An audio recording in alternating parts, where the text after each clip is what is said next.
nourrissons et petits-enfants qui sera présenté par Dr Elbouz. À qui on demanderait de respecter le temps. Merci.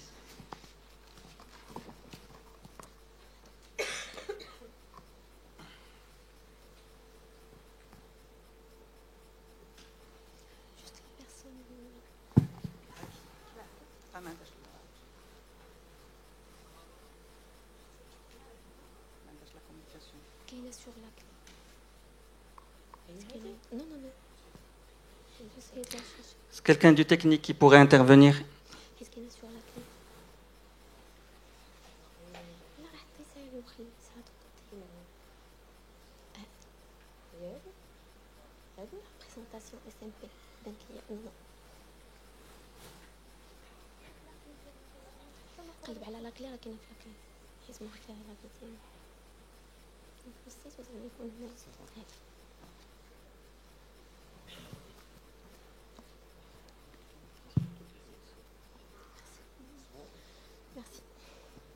Désolée pour ce contretemps. Merci Madame Kerboubi. Déjà, je vous remercie de m'avoir invitée pour être parmi vous et je vous félicite pour la réussite de ce congrès.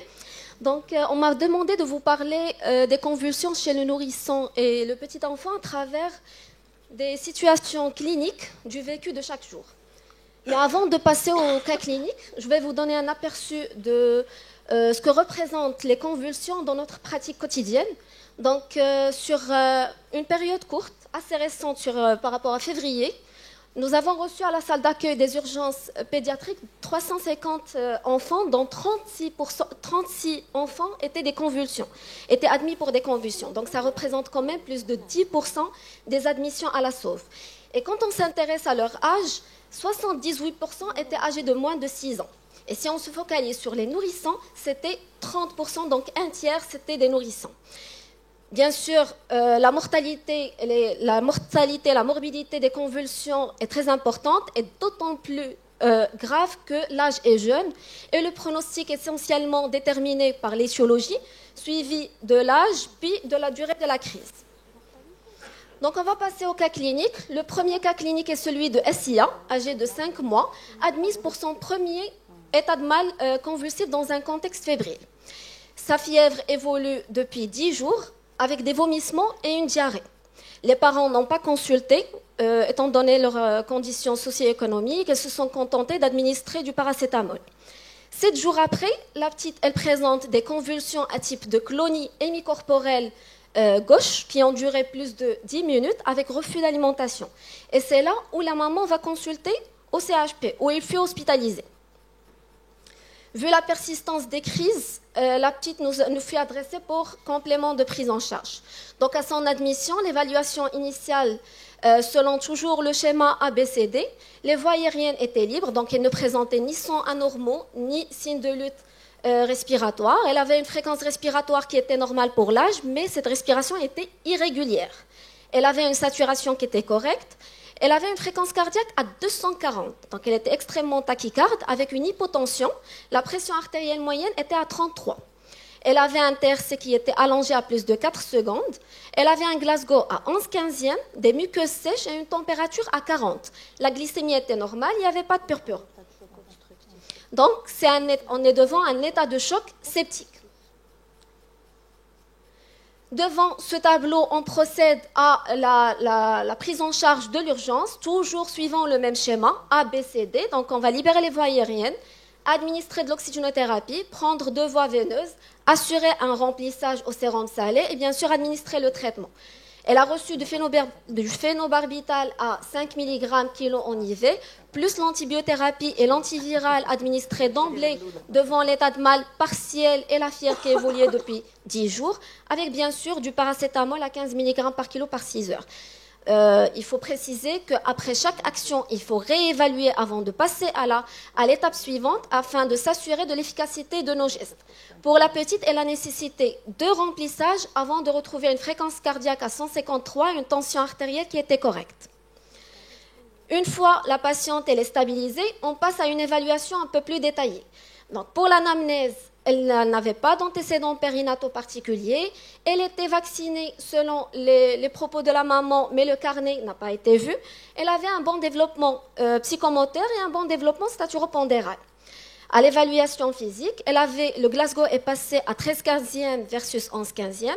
Elle avait une hypotonie axiale, une fontanelle antérieure bombante et un périmètre crânien à plus une dérivation standard. Elle avait des mouvements de pédalage. Quand on maintient le membre, ça s'arrêtait, mais une fois on la lâche, ça ne s'arrêtait pas. Donc elle avait des mouvements de pédalage tout le temps, avec un érythème fessier qui était macéré. Voici une vidéo de la petite. J'ai dû cacher les yeux, mais elle avait un regard qui était errant, pas fixe, mais errant, avec ce mouvement de pédalage qui persistait. Donc, si on veut récapituler, c'est un nourrisson de 5 mois, sans antécédents pathologiques particuliers, admise pour son premier épisode d'état de mal convulsif dans un contexte fébrile. Cette fièvre qui évolue depuis 10 jours avec diarrhée et vomissement. Et dans l'examen clinique, trouve un nourrisson en état de choc septique, avec une hypotonie, des signes d'hypertension intracrânienne et des mouvements anormaux à type de pédalage. Donc, à cette étape, qu'est-ce qu'on peut évoquer comme diagnostic ? Hématome sous-dural, fièvre à 40, bon, oui, l'hémorragie méningée peut donner de la fièvre. Une thrombophlébite sa diarrhée, c'est compliqué. C'est possible aussi. Voilà, si vous avez remarqué, j'ai mis diagnostic sans S. C'est quel est le premier diagnostic auquel on va penser? C'est une infection du système nerveux central. Donc c'est un état de choc septique sur une méningoencéphalite qui peut être bactérienne ou virale. Bien sûr, tous les autres diagnostics sont possibles, mais j'ai fait exprès de mettre le mot diagnostic sans S. C'est quoi le premier diagnostic auquel on va penser? Donc, une fois on a évoqué l'état de choc sur une méningoencéphalite bactérienne ou virale, qu'est-ce que vous proposez comme bilan à demander? En premier, l'APL, la petite, elle a un déficit hémico... Voilà. Est-ce qu'elle est en état? Quoi? Est-ce que son état le permet? Pour le moment, ça ne le permet pas. Donc, c'est scanner. Parfait. Et voici son scanner. Donc, on voit bien qu'elle a une dilatation ventriculaire avec des signes de résorption transépandymère.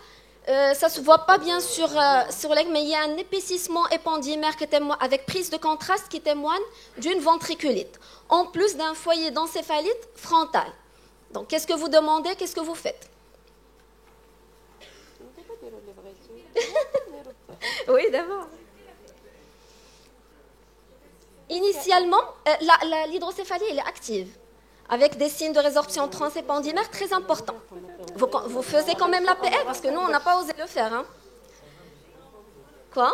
Tu vois, sa fontanelle est bombante, finalement. Elle est bombante. On peut la piquer. Pour la soulager, on a opté pour une ponction transfontanellaire, déjà pour la soulager et pour avoir du LCR en attendant de l'acheminer au bloc. Si Bouskraoui veut intervenir. Rien. Je vous rapporte le vécu de la patiente durant la garde. Vous savez, là, elle était dans le provincial et là, on est au CHU de Bnorocht. Donc, je comprends qu'ils arrivent, ils ont les moyens, on va faire un scanner. Si on était dans un autre endroit, je rejoins Bouskraoui, elle a sa fontanelle bombante, on ne craint rien, elle ne va ni engager ni rien du tout. On ne craint rien, allez voir le liquide, il est purulent, il est comment, et on peut toujours démarrer. Mais là, on est au CHU, on a fait la radio. Entre-temps, la patiente a été envoyée par une ambulance et la lettre de transfert était chez quelqu'un de la famille qui nous a rejoints après 1 heure. La ponction lombaire a été faite au CHP. Je vous donne... Non. Donc, pardon? Chitine,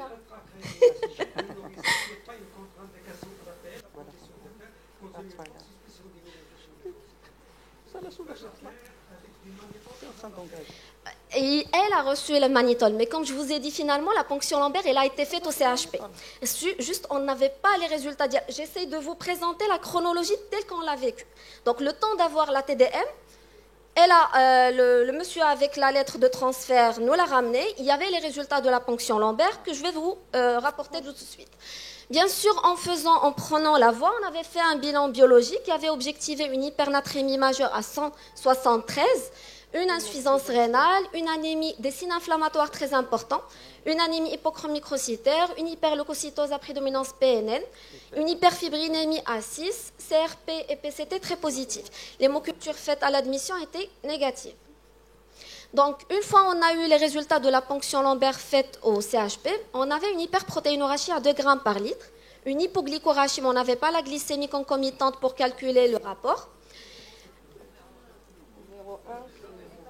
C'est sûr qu'il est en hypoglycorachie. Avec 840 éléments à prédominance PNN. Et on n'avait pas les résultats de l'examen direct. À cette étape, vous faites quoi?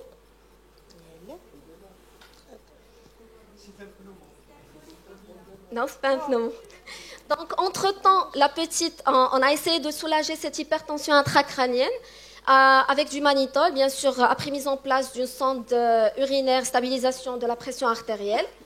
On a arrêté la cyclovir puisqu'on avait des signes d'infection bactérienne. On a ajouté l'aminoside. On a perfusé avec du sérum salé pour limiter le gradient osmotique parce qu'elle avait quand même une hypernatrémie très importante à 173. Et on a indiqué une DVE d'urgence. En attendant, on a fait cette ponction transfontanellaire et toujours le liquide était à prédominance PNN, mais on n'avait pas de germes étant donné qu'elle avait déjà reçu les antibiotiques. Donc Mais en parallèle, vu que la culture prend du temps, on avait envoyé un échantillon pour une PCR multiplex dans LCR. Et voici le résultat, c'était un Haemophilus influenza. Tout en sachant que la maman était formelle, qu'elle a reçu ces vaccins. Donc l'évolution, on avait fait un BHE urinaire une fois on a eu le résultat de la natrémie. La natriurèse, la fraction d'excrétion du sodium était plus de 2%, c'était en faveur d'un excès de sel. La natrémie de contrôle était passée à 157. Elle a été transférée au bloc pour la mise en place de la DVE, puis transférée en réanimation. Malheureusement, elle est décédée à J6 d'hospitalisation. Juste pour souligner que depuis... Oui. Méningoencéphalite, on joue beaucoup avec, mais on n'applique pas les choses de manière sémiologique. L'atteinte encéphalétique, elle est connue. Trouble de conscience, c'est neurologique varié, etc. Méningite, c'est irritation méningée. Lorsqu'il y a les deux, à ce moment-là, on va parler de la méningoencéphalie. On a toujours une méningite égale antibiotique. C'est totalement faux. Parce que qu'est-ce qui tue essentiellement? C'est l'œdème cérébral. Et on oublie la position qui ne coûte rien de 30 degrés. Et parfois, on envoie les malades se balader dans le scanner. Chez nous, pour descendre, faire le scanner, il va passer au moins 3-4 heures. Et ça, c'est mauvais. Il faut absolument une perfusion, une première injection d'antibiotiques, je fais une hémoc ou quelque chose comme ça, je mets le malade en condition, je le fais descendre. Le pronostic d'une méningite bactérienne dépend de la rapidité de l'instauration d'un traitement précoce et efficace. N'oublions pas que le LCL est stérile et dès qu'il y a des bactéries là-dedans, ils vont se multiplier de manière exponentielle. Je vous rejoins, Oustad Bouskraoui. D'ailleurs, c'était pour ça que l'évaluation était faite de telle sorte d'éliminer les urgences vitales, d'agir par rapport à ça. Une fois la malade stabilisée, on a procédé à l'examen plus détaillé et puis, bien sûr, l'exploration paraclinique. Donc, j'attire juste votre attention, je ne sais pas par rapport à vos expériences à vous, mais nous, sur une période de 1 an, on a reçu 2 méningites compliquées, une d'empyème et une de ventriculite, c'est cette petite, qui étaient vaccinées. C'est vrai que pour celle-là, on n'a pas vérifié le carnet, l'autre, ça a été vérifié. Donc, depuis l'instauration du vaccin anti-hémophilus B, on a tous remarqué la baisse de l'implication de cette bactérie par rapport aux infections invasives, mais peut-être que ça va être à l'origine de l'émergence des autres hémophilus non B. Donc, c'est l'intérêt d'ailleurs d'insister sur le sérotypage. Malheureusement, on ne peut pas l'avoir si on n'a pas une bactérie qui pousse. Une fois le LCR il est décapité, on ne pourra pas déterminer quel sérotype. Donc on passe à la deuxième observation, c'est la petite Romaïssa, âgée de 13 mois, admise aussi pour son premier épisode d'état de mal convulsif dans un contexte apyrétique. L'évolution est un peu plus aiguë pour cette petite. Ça remonte à 3 heures avant son admission par des vomissements alimentaires, suivis d'irritabilité. Et après, elle présente une crise tonico-clonique généralisée qui a duré environ 10 minutes, pour laquelle elle fut acheminée chez nous. À son évaluation, elle avait les voies aériennes qui étaient libres. La fréquence respiratoire, elle était stable sur le plan hémodynamique, respiratoire. Le Glasgow était à 13/15e. On l'avait mise en position latérale de sécurité. Là, elle n'avait pas de signe de déshydratation, glycémie correcte, température correcte. On a procédé à une anamnèse et un examen plus détaillé. Aucun antécédent particulier. L'examen ne notait qu'un myosis serré bilatéral. En dehors de ça, elle ne présentait aucune anomalie. Donc, si on récapitule, c'est un nourrisson de 13 mois, sans antécédent pathologique particulier, admis pour un premier épisode d'état de mal convulsif dans un contexte apyrétique, précédé de vomissements et d'irritabilité. Et dans l'examen, trouve un nourrisson avec un Glasgow à 13/15e avec un myosis qui est serré bilatéral. Qu'est-ce que vous évoquez devant cette petite? Pardon? Intoxication. Quoi d'autre? Ben là, on n'a pas vraiment beaucoup de signes d'orientation, donc ça va être soit un traumatisme qui est méconnu, soit des troubles métaboliques aigus, mais c'est vrai que les vomissements n'évoluent que depuis 3 heures, c'est pas vraiment important, c'est pas suffisant pour causer des dysnatrémies, et bien sûr l'intoxication aiguë. Donc vous faites quoi? Vous demandez quoi comme bilan? Ok, recherche de toxiques. Vous avez une idée sur le toxique que vous allez rechercher? Les opiacés, oui, le myosis, c'est typique pour ça. Ils ne font Ouais. pas une recherche générale au Exactement. centre de pharmacovigilance, Ouais. on ne fait pas de screening. Hein. Exactement, il faut orienter. C'est tout? Vous allez demander que ça? Nous, on voit beaucoup de cannabis. Exactement, et on va y arriver. Là, vous avez... Donc là, c'est la TDM qui était demandée initialement était normale, bien sûr. Le BHE ne notait aucune anomalie, et c'est là, bien sûr, vu qu'on n'avait pas d'orientation, on avait demandé une recherche de toxiques dans les urines et les selles, et ça avait objectivé des cannabinoïdes. Et c'est qu'après avoir ce résultat que la maman nous informe que l'oncle qui était en visite chez eux était consommateur de cannabis et de méjoune. Mais pourquoi? Mais à votre avis, pourquoi le cannabis? Parce que le myosis, c'est pas typique pour le cannabis. Le cannabis, ça donne plutôt un mydriase bilatéral. Pourquoi? C'est parce que le méjoune peut être mélangé à pas mal de choses. D'ailleurs, la nouvelle mode, je pense, ils utilisent les comprimés de codéine aussi, qu'ils mélangent avec... Bon, à ma connaissance, moi, la codéine, mais peut-être qu'ils utilisent d'autres substances. Donc l'évolution, la petite, au bout de 4 heures, elle était parfaitement consciente.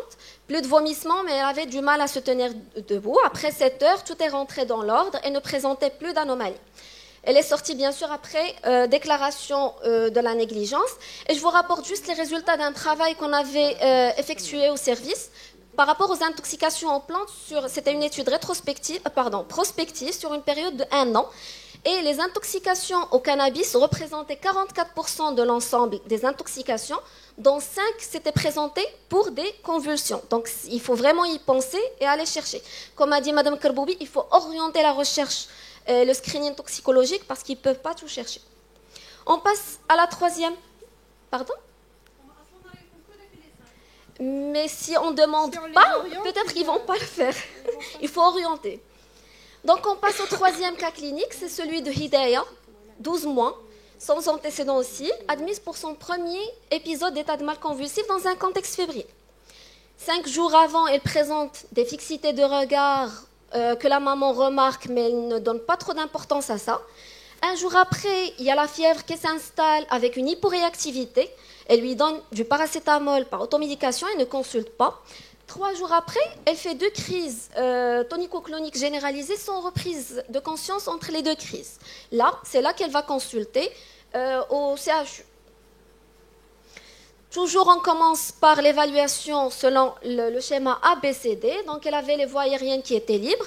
Elle était tachypnéique à 60 cycles, mais la respiration était régulière, elle saturait correctement. Elle avait une fréquence à 155, une tension élevée pour son âge avec une systolique à 120, TRC correct. Elle était extrêmement pâle, et j'attire votre attention à ça. Elle était toujours en crise tonico-clonique généralisée avec un semi-mydriase réactive. Elle n'avait pas de purpura, pas de DHA, la glycémie et la température étaient normaux. Donc, bien sûr, il faut procéder à l'arrêt de la crise. Comme nous a expliqué Mme Mikawi, diazépam en premier, deuxième tentative, si pas d'arrêt, on passe au phénobarbital.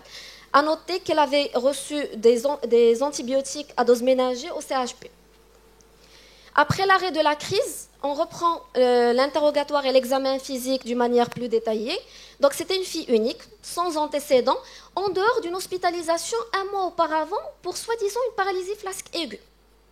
Elle était hospitalisée pendant 5 jours, durant lesquels la petite elle a récupéré de son déficit spontanément. On n'avait aucun document. Donc, à l'évaluation, après l'arrêt de la crise, le Glasgow était à 11/15e, avec un déficit hémicorporel gauche. Pas de signe d'irritation méningée, mais leur absence en présence de troubles de conscience ne signifie rien. Les pupilles étaient redevenues réactives et symétriques, et respiration régulière. Elle avait une bonne croissance et le périmètre crânien est anormal. Donc, c'est un nourrisson de 1 an, ayant comme antécédent une hospitalisation 1 mois auparavant pour une notion de paralysie flasque aiguë, qui est admis pour le premier épisode d'état de mal convulsif dans un contexte fébrile, et dans l'examen trouve un nourrisson à 11/15e, pâle, tachycarde avec une hémiparésie gauche. Vous pensez à quoi? Oui, un saignement intracrânien. Vu l'hypertension. La diarrhée, la tension, j'ai oublié de préciser qu'après l'arrêt de la crise, la tension s'était normalisée. Juste après l'arrêt de la crise. L'évaluation, la tension s'était normalisée. La bandelette urinaire, je l'avais mentionné. Oui. C'était négatif. Donc là, on avait toujours l'infection système nerveux central. Ça reste des convulsions dans un contexte fébrile, on ne peut pas éliminer. Mais c'est vrai que la pâleur était frappante. Donc un hématome sous-dural suite à un traumatisme n'est pas éliminé. Et les intoxications aussi. Il y a des intoxications qui peuvent se présenter sous forme fébrile. Mais cette histoire de paralysie flasque aiguë quand même, il faut peut-être creuser. Parce qu'on a un tableau neurologique. Et là, on a un deuxième tableau neurologique. On va dire avec une présentation différente, une qui nous oriente tous vers le... Mais elle s'était améliorée spontanément. Durant les 5 jours, apparemment, elle a fait un scanner cérébral et des bilans sanguins. On n'avait aucune idée sur les résultats des bilans. Paralysie, point d'interrogation. Point d'interrogation. Est-ce que c'était vraiment une paralysie? Point d'interrogation. Donc voilà, la TDM nous montre un hématome sous-dural, fronto-pariéto-occipital avec un œdème cérébral et des signes d'engagement et une hémorragie méningée sus- et sous-tentorielle. Il y a le monsieur qui me dit, ben oui, entre-temps, le bilan biologique notait une anémie hypochrome microcytaire et il faut insister sur le bilan d'hémostase qui était parfaitement normal. Donc, devant ces nouveaux éléments, devant l'hématome sous-dural, en absence de troubles de l'hémostase, que ce soit primaire ou de la coagulation, bien sûr, il faut penser au traumatisme non accidentel, notamment le syndrome du bébé secoué. À cette étape, vous faites quoi? Pardon? Non, il n'y avait pas d'indication chirurgicale. C'était de 3 mm. Vu l'aspect... Ouais. Vous faites quoi? Vous avez suspecté un syndrome du bébé secoué. Vous faites quoi pour confirmer? Voilà, il faut confirmer déjà, parce que c'est pas quelque chose de facile à annoncer. Il y a une déclaration. Exactement, ça. Et je vous dirai les retentissements par rapport à cette petite. Non, selon la description, non. Il faut voir est-ce qu'il y a des fractures, est-ce qu'il y a des... Pardon? Désolé. Excellent. La première chose, et ce qui est pathognomonique au syndrome du bébé secoué, c'est les hémorragies rétiniennes. Et c'est ce qu'il faut rechercher parce que là, il n'y aura aucun doute après. Le fond d'œil avait objectivé une hémorragie rétinienne punctiforme bilatérale. On a complété par une angios IRM pour chercher plus de... Ça donne plus de détails par rapport au foyer d'ischémie. C'était à peu près la même chose. On a fait une IRM médulaire pour chercher des lésions cervicales infracliniques qui étaient normales. Et des radiographies du squelette. On a fait des radiographies du squelette complet. Et ça va être le cas. La première radio, c'est celle du rachis cervical. Il y avait un épaississement des parties molles qui refoulait la trachée vers l'avant. Peut-être, probablement, c'est dû au mouvement d'aller la pression exercée sur le muscle du cou. Il y avait un calosseux médioclaviculaire, si vous arrivez à le... Je ne sais pas si c'est visible. Donc voilà, une fracture médioclaviculaire, ainsi qu'une fracture oblique du tiers inférieur de la diaphyse humérale. Donc là, on est sûr. On est devant un syndrome du bébé secoué qu'il va falloir explorer. On a impliqué bien sûr le légiste, l'assistante sociale. On a déclaré, il y a eu une enquête. Pour la petite, l'évolution était, on va dire, à court terme favorable. Au bout de 2 semaines, elle a été déclarée sortante sous traitement antiépileptique et sans déficit moteur. Malheureusement, elle a été perdue de vue après 6 mois. Et je ne sais pas si vous vous demandez c'est qui l'agresseur. C'était le papa. Le papa qui venait d'être licencié était obligé de garder la petite. Et la maman travaillait comme photographe durant les fêtes de mariage et tout, donc elle travaillait la nuit. Et c'est la voisine. Quoi? Elle aurait dû l'envoyer lui travailler. Eh ben, le pauvre, il déprimait à cause de... Il a perdu son boulot. Donc, c'est la maman, quand on lui a annoncé, elle était extrêmement violente. Elle n'a pas accepté l'idée. Elle n'a pas envisagé que ça soit le cas. Comment elle va finir par accepter le diagnostic? C'est une voisine qui va lui dire qu'ils entendaient la petite crier toute la nuit. C'est là qu'elle vient nous voir pour nous dire qu'effectivement, c'est ça. Il y a eu l'enquête, le père est parti en prison, elle a divorcé, elle a changé de ville carrément, c'est pour ça qu'on l'a plus. Juste pour vous dire à quel point c'est vraiment dramatique. Donc voilà, il y a une grande diversité d'étiologies qu'il faut rechercher pour ne pas trop se perdre parmi ces étiologies. Il faut toujours suivre un algorithme qui est bien établi et surtout commencer par ce qui est curable et grave. Et merci pour votre attention. Merci, professeur Lebouze, pour ce panorama de cas clinique fort intéressant, avec beaucoup de messages. Oui, moi j'avais juste une petite question. Oui. Est-ce que vous déclarez tous les enfants secoués? Non, les enfants secoués, on les déclare. Oui. Mais au cannabis, parce que nous, on ne les déclare pas. Là, on voit tellement... Je disais pour la déclaration, pour les intoxications au cannabis, ils l'ont déclaré comme étant une négligence. Parce que nous, vu le nombre, on ne les déclare vraiment pas. Hein. Nous, on les laisse. On les déclare, même si les assistants sociaux sont très mécontents de ça, mais nous, on déclare. Après, il y a la police qui vient, il prend les coordonnées. C'est comme, on va considérer un avertissement aux parents. Ils considèrent ça comme, mais on déclare. Nous... nous, on déclare. Nous, on ne les déclare pas, franchement, non. Nous, on déclare les maltraitances, tout ce qui est sévices et tout. Toutes les intoxications sont déclarées. D'accord. Parce que c'est souvent accidentel. Bon, c'était interactif. On ne va pas poser de questions. On va passer à la 3e intervention pour cette séance d'urgentologie pédiatrique. Et on va voir quand ça tremble chez l'adolescent. Avec Dr Ouidad Kourjman. Merci.